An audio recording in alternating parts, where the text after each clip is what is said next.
लेबै 1 किलो एकदम मन से खेबै कैला कि एकरा होटल में रसगुल्ला एकदम मिठास रहै छै कतऽ गेलियै या हाँ जी बोलिए मैडम। कहलियै हमरा 1 किलो रसगुल्ला लैके छै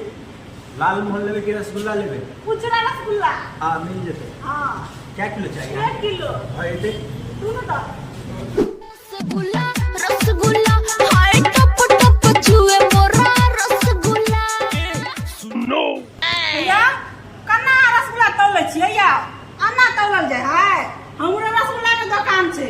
अहाँ के तौले नहीं आबै रुको हम देखा दै छी केना तौलल जाय तू भाई अहूँ के दुकान है रसगुल्ला की जे भैया ना ने तोले तो करा तोले अभी मजा आएगा हटू हम देखबै छी केना तौलल जाय ये तो तोले तो करा तोले तो ने किया देखि त कते रस धऽ देने लेकिन 1 सेकंड लेकिन ये साला कर कते रस लगा रसगुल्ला तौले है हैं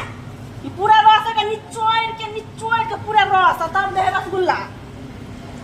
देखियो भाई अन्ना रसगुल्ला तोलल जा है भाई यहाँ तो हमरो मार किया था हमारे मालिक जे पूछते कि रस गैर गैर कर रसगुल्ला लेने के तो मारबो करत हमरा नौकरी से निकल जाए खाए कला में रस न चूते मुंह में समझलिया तना को सुने लग जाए हमको सिखा रिया है रस ले लिया नहीं तो मालिक पूछते इतने रस छूट गया रस आ चाट ले समझलिया कैसे कैसे लोग रहते हैं यार।